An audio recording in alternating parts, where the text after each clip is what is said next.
Buenas noches y gracias por estar ahí. Estamos en La Mira, estamos en BTV y hoy tenemos como primer invitado al subsecretario de Interior, Jorge Vázquez. Jorge, muchas gracias por estar.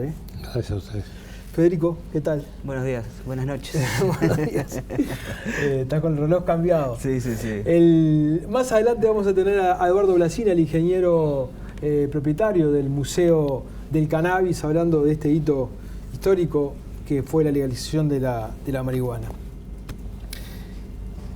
Jorge, durante una semana, 2 semanas casi, le robó el protagonismo a todo el mundo, hasta a Sendik le robó el protagonismo, después del asesinato del policía en esta parrillada allí. Sus declaraciones provocaron un generalizado rechazo en algunos sectores, polémica en otros, algunos lo justificaron, incluso a periodistas. ¿Por qué usted tuvo una necesidad de, a la vez de congraciarse, digamos, o de lamentar la muerte del policía, que fue lo primero que dijo, hablar de las cuestiones reglamentarias, que mucha gente lo interpretó como una falta de empatía con la situación de un policía muerto? Bueno, esto ¿Usted lo hizo conscientemente? Quiero decir, ¿usted sintió la necesidad de que era una oportunidad para aclarar eso? ¿Qué fue lo que lo llevó? No, yo soy muy espontáneo en mis declaraciones. Y lo que sucedió fue que en el contexto del Consejo de Ministros en Cerro Largo, en Melo, en una rueda de prensa, me preguntan sobre el acontecimiento del día anterior, que había sido el fallecimiento del policía. Y yo digo lo que digo que me lamento mucho lo que ha sucedido, lamentamos la desgracia de la pérdida de un policía, que nos imaginamos cómo están sus compañeros de trabajo, nos imaginamos cómo está su familia, que esto es un hecho realmente lamentable, que no debería suceder. En el contexto, algún periodista me pregunta qué fue lo que pasó. Entonces, en ese momento yo relato, bueno, es un policía que estaba en esta situación. ¿Y por qué yo después termino haciendo hincapié, o no hice hincapié? Pero yo creo que se empezaron a tergiversar. Se aprovechó lo que yo dije para empezar a tergiversar. Es que a nosotros nos preocupa mucho la salud del policía, nos preocupa mucho la integridad física y psicológica del policía, como nos preocupa de cualquier otro trabajador. Yo vengo, toda mi vida fui sindicalista, y me preocupa los trabajadores. Y el policía es un trabajador más. ¿Por qué tenemos que exponer a los trabajadores a situaciones de riesgo? Y en mi entender, yo no le estaba echando la culpa al policía, sino que yo visualizaba una situación que no debería haber sucedido. Podemos hacer varias hipótesis. La primera hipótesis es, si ese policía hubiera estado informado, el delincuente hubiera entrado a la pizzería. Capaz que no hubiera entrado. Si ese policía hubiera estado en una situación regular, que no hubiera estado expuesto a la disyuntiva de tener que decidir que él estaba haciendo un trabajo irregular, que tenía que actuar, que tenía que disparar a un delincuente, que podía provocar una muerte, que iba a terminar en el juzgado y que además iba a recibir una sanción por parte de la institución policial porque estaba cometiendo un acto irregular, indudablemente el policía estaba en desventaja. Y yo vengo diciendo desde hace mucho tiempo de que en el enfrentamiento entre el delincuente y el policía, o el delincuente y el comerciante, siempre el que tiene chances a favor es el delincuente, porque el delincuente elige la oportunidad, elige el momento, conoce qué es lo que va a hacer y no le importa matar al otro. En cambio, ahí se estableció una discusión entre el policía y el delincuente, baja el arma, vos no, vos sí, y el delincuente lo mató. Y ya tenemos otro caso anterior, un vecino en el barrio de Carrasco, que muy heroicamente salió a defender a una señora, y está muy bien, porque demuestra la valentía que tienen muchos ciudadanos para enfrentar a los delincuentes. Y le dijo, vos a mí no me matás, no tenés huevo. Y el delincuente lo mató. nos manejamos con códigos diferentes. Entonces, lo que yo quise demostrar de alguna manera es que nosotros defendemos al policía, y para defenderlo el policía tiene que estar institucionalmente respaldado. Y lamentamos muchísimo la pérdida del policía. No debería haber muerto. Y la otra cosa es que el culpable de la muerte del policía no es el policía ni es el comerciante, es el delincuente. Mucha gente vio como y el delincuente lo vamos a... Usted hablaba, que lo vamos a encontrar. Hablaba del reglamento del policía, hablaba del reglamento del comerciante, ¿no? Mucha gente dice, ¿dónde queda el delincuente? Sí, ¿no? lo que pasa es que a veces lo obvio queda. Ahora, cuando usted dice, Jorge, vamos a apoyar institucionalmente a la policía, a mí hay una cosa que no le doy vuelta y no me termina de cerrar, que es la siguiente. Ya sabemos que una cosa es la ley y otra cosa es ser justo, ¿no? Si el policía ese hubiera estado de particular, ¿sí? Y veía que alguien estaba agrediendo a otra persona y no actuaba, ¿verdad? Queda grabado en una cámara de seguridad, se ve el policía que está ahí, agreden a una persona, el hombre no actúa, el agresor se va, ese policía puede ser increpado, puede ser señalado porque no actuó en su condición de policía, ¿no? El policía puede no actuar. Las circunstancias lo determinan. No siempre el policía saca el arma para repeler. No, eso desde ya, no. Eso desde ya. Pero a lo que voy es a esto. ¿Puede actuar o no? Este hombre fue sancionado porque era policía, porque estaba incumpliendo una reglamentación interna que no se puede hacer al servicio 223. No fue sancionado, fue muerto. Bueno, no fue sancionado, no. Fue señalado como una irregularidad, digamos, fue señalado que estaba en una situación irregular. Lamentablemente. En una situación irregular. Porque era policía. Pero estaba en una situación irregular. Porque era policía. No, porque estaba siendo contratado por un régimen ilegal. Claro, pero si él hubiera sido un civil. Sí. Al Ministerio del Interior no le competía eso. Pero no hubiera estado contratado. Pero si hubiera contratado un civil, a esto voy. Si tuviera contratado un policía, un civil, sí, haciendo tareas de seguridad, sí, el negro le hubiera competido al Ministerio de Trabajo. Exacto. Ahora, cuando contrata a un policía, el policía incurre en una ilegalidad porque es un policía. Y si es un policía y intentó frenar a un delincuente, ¿por qué no se lo considera muerto en acto de servicio? Porque estaba en un acto irregular. ¿Pero eso le quitaba la condición de policía? No, no le quita la condición de policía, pero uno no puede legalizar lo ilegal. Si él, por ejemplo, no hubiera estado contratado por la empresa, no hubiera estado contratado por la pizzería, hubiera muerto en un acto heroico. ¿Usted se da cuenta que la diferencia es...? Yo me doy perfectamente cuenta. O sea, estamos en el filo de la gilet. El tipo pasa de ser un héroe a ser un policía que estaba cometiendo una irregularidad en el momento de morir. Pero nosotros no podemos legalizar lo ilegal. ¿Y no hay que cambiar la ley, capaz? Y capaz que cambiar la ley, pero mientras no se cambie la ley, la que hay es esta. Bueno, pero yo quiero llegar a ese punto. ¿Es posible que la ley que regule ese accionar, cuando se lo tiene que considerar, cuando el hombre lo que hace es ir contra un delincuente, ¿no? O sea, jugársela contra un delincuente, aunque esté en una situación irregular, quizás no hay que modificar y decir, bueno, el hombre se la jugó y hay que pagarle a sus deudos? Sin duda que el hombre se la jugó y va a tener la familia todos los derechos que le corresponden, como cualquier otro policía que fallece, pero no en acto de servicio. Pero no en acto de servicio. Se habló mucho de todo esto. En realidad se habló mucho y los que hablaron se informaron un poco. Porque yo, por ejemplo, sentí declaraciones que se hicieron ahí en el centro de Montevideo, hablando contra el Ministerio del Interior, que no iba a recibir esto, lo otro, aquello, cuando en realidad nadie había preguntado al Ministerio del Interior cuáles eran los derechos que tenía el policía por haber sido muerto, ¿verdad? Sí. Todos los 30.000 pesos de pensión que va a tener la señora, sí, el derecho a la salud. A nadie le preocupó la familia, a nadie le preocupó el resultado de la víctima. Nadie lo preguntó. Cuando el PICE no terminó de hablar conmigo, con el sindicato policial, yo lo que tenía sobre la mesa era lo que yo ya sabía que le podíamos dar, ya desde el día anterior. Está claro. Lo que podíamos discutir era, ¿esto es un acto de servicio o no es un acto de servicio? Exacto. Eso es para discutir. Desde el momento que había una ilegalidad de por medio. Sí. Nosotros no podemos regularizar la ilegalidad diciendo que es un acto de servicio. Si ese policía hubiera estado comprando pizza y le pasa lo mismo, sí, y él quiere enfrentarse, sí, hubiera sido en realidad un acto de servicio.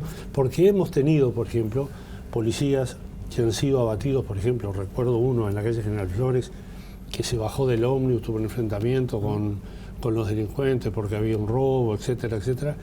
Y el hombre estaba fuera del servicio, no tenía nada que ver con lo que estaba pasando. En realidad fue un acto heroico. Pero usted admite que esa línea es tremenda, ¿no? Yo digo que eso es una gilet. Pero el filo de la gilet no lo podemos solucionar siendo tolerante con lo ilegal. Lo que debemos hacer es legalizar la situación. ¿Por qué? Porque hay otra discusión atrás de esto, que es por qué el policía, como muchos otros trabajadores, entra en el terreno del trabajo en negro. Y es porque la plata no le alcanza. Y es porque necesita más dinero. Entonces, en ese mecanismo de que necesita más dinero, a veces se cometen irregularidades. En todos los ámbitos de la vida, ¿verdad? Esto lo hace el trabajador que tiene más dificultades, más necesidades económicas, pero también lo hace otra gente que tiene mucho dinero y sin embargo transgrede la ley para poder tener más beneficios. No estamos hablando de nada nuevo, ¿no? Pero en el caso concreto, por ejemplo, de este policía que decía cobraba 16.000 pesos, era porque tenía una cantidad de retenciones importantes. Él hubiera tenido posibilidad de mejorar sus ingresos, porque, por ejemplo, él no estaba comprendido dentro del PADO. Si él hubiera pedido para trabajar en el PADO, hubiera tenido un ingreso de cerca de 11.000 pesos más. Si él hubiera pedido para hacer las 50 horas de 2.22 que le corresponde, hubiera tenido otro tanto. O sea, el cabo coronel hubiera ganado aproximadamente unos 60.000 pesos por mes. No lo hizo. ¿Por qué? Porque mucha gente tiene descuentos por retenciones, por esto. No me refiero al caso concreto de él. Pero que lleva a que busquen una manera ilegal para poder sobrevivir. Buscan estrategias de vida al margen de la ley. Cuando en realidad otros también se aprovechan de esa situación, ¿no? Para tener mano de obra más barata y además lo exponen cuando no lo deben de exponer, en vez de protegerlo. ¿Por qué? Porque algunos comerciantes dicen, no, yo no contrato una empresa de seguridad privada, porque es cara. Bueno, está bien. ¿Por qué? Entonces contrato al policía que le conviene más porque yo le pago todos los días y se lleva los pesitos porque lo necesito. Entonces, de alguna manera estamos desprotegiendo al trabajador porque tiene una necesidad económica y lo estamos exponiendo a que, como en este caso, le cueste la vida.